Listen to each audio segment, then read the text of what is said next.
야당 텃밭이라고 할 수 있는 상황입니다. 그렇기 때문에 뭐 일종에서는 그냥 조금 이기면 문제가 안 되고 이제 15% 이상 격차로 압승을 거둬야 된다. 이런 얘기도 나오고 있는데 어떻게 판단을 하고 계십니까?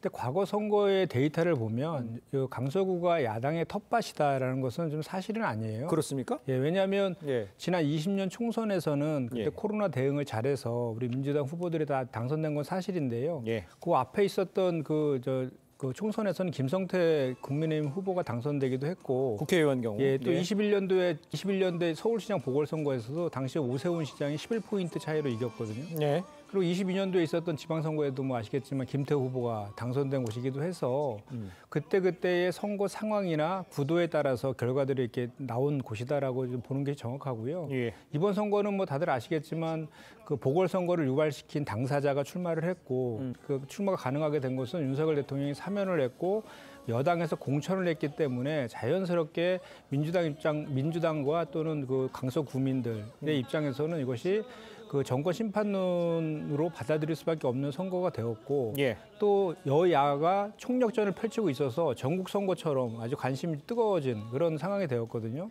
그래서 저는 이런 정권 심판으로 해서 강서 구민들이 어떤 선택을 할 것인가에 대해서 선거 결과가 나올 것이라고 보고 네. 우리 민주당 후보가 이긴다라고 하면 예. 그 득표율이 얼마나 큰 차이로 이겼느냐와 상관없이 이긴다라고 하면 곧바로 이제 그 정권 심판론에 대한 심판이 이루어졌다라고 보고 그 국정 기조 전환이나 이런 것들에 대한 요구들이 이제 국민들로부터 나올 것이다. 저는 이렇게 예상합니다.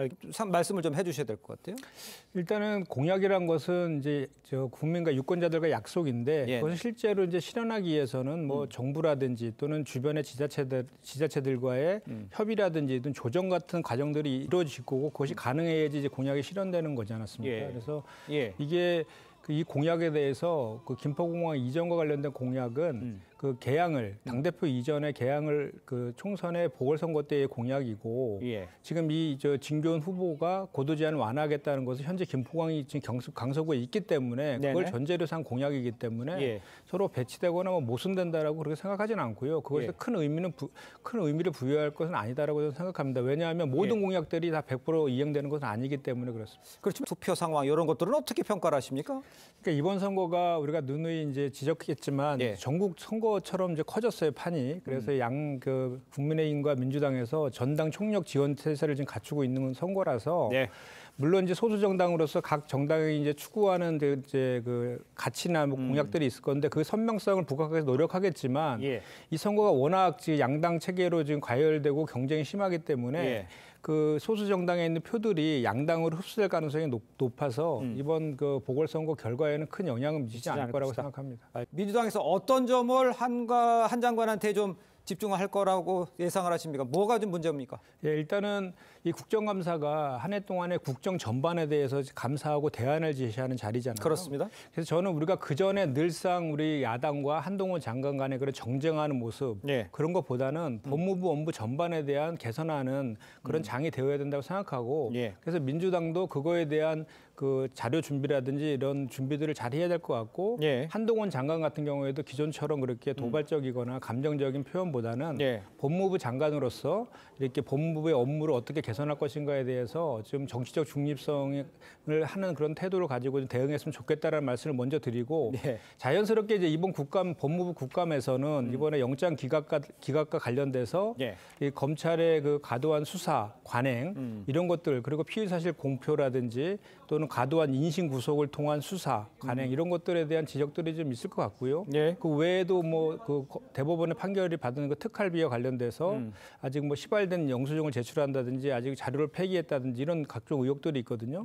이 문제 그리고 또 최근에 계속해서 이제 그 장관 임명과 관련돼서 네. 그리고 대법원장도 이제 부결되는 초유의 사항이 이제 발생했는데 이런 거 관련된 그 법무부의 인사 검증 시스템 잘 예. 운영되고 있는 이런 것들에 대한 전반적인 것을 다룰 것이라고 예상합니다. 알겠습니다. 이건 국정감사에서 할 얘기가 아니죠. 이거는 저도 약간 좀 반박을 좀 해야 될 것 같은데 이제 편파 수사 말씀하셨으니까 편파 수사라는 것은 예를 들면 하나의 예를 들면은 이제 이제 고 김문기 씨를 몰랐다라고 해서 선거법 기소가 됐잖아요. 그렇습니다. 또 비슷한 사례였던 그 후보 당시 윤석열 후보 같은 경우에는 김만배 씨를 몰랐다라고 한 게 있어요. 그거에 대해서는 검찰은 이것이 허위 사실이 아니라 예. 주관적 인식이기 때문에 예. 그것을 무혐의 각하 처리한 적이 있거든요. 이런 거에 대해서 이렇게 서로 차별적인 거, 그리고 그 야당 인사에 편중된 그 수사, 예. 그리고 여당 인사에 대한 관대한 수사, 이거에 대해서 지적을 좀 한 것이라고 보고요. 제가 말씀드린 것은 아까 말씀드리려고 했던 그것입니다. 형사사법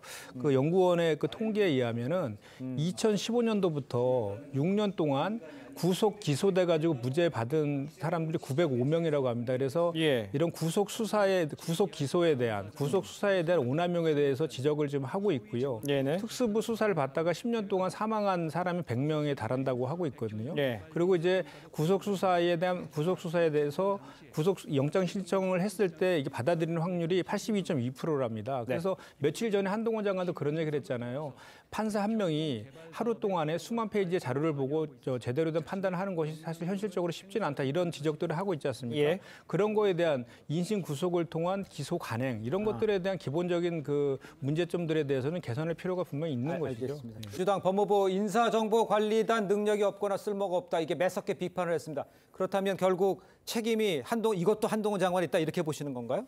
그러니까 이게 윤석열 정부 출범하면서 청와대에 있었던 민정수석실에 있던 인사검증 그 기능을 예. 법무부로 이관해 왔잖아요. 그래서 인사검증을 제대로 하기 위해서 한동훈 장관이 FBI까지 출장까지 다녀오고 그랬지 않습니까? 예. 그럼에도 불구하고 지금 제가 알기로는 6명의 장관급 그 후보들이 중간에 낙마를 했고요. 예. 그다음에 18번째 이번에 신원식 장관으로 해서 18명의 장관들이 청문 보고서가 미책된 상태로 임명이 됐어요. 아. 이와 관련해서는 인사 검증이 제대로 되고 있냐라는 기본적인 비판을 할 수밖에 없는데, 그 이전에 이제 그거보다 더 큰 문제는 윤석열 대통령이 내정한 인사에 대해서 과연 그 최측근인 한동훈 법무부 장관이 그에 대해서 검증을 할 수 없는 것 아니냐는 그런 근본적인 그런 문제 지점. 그러니까 윤석열 대통령이 부적합한 인사를 내정하는 예. 거기에 더 큰 문제가 있다라고 저는 어떻게 생각합니다. 생각하십니까?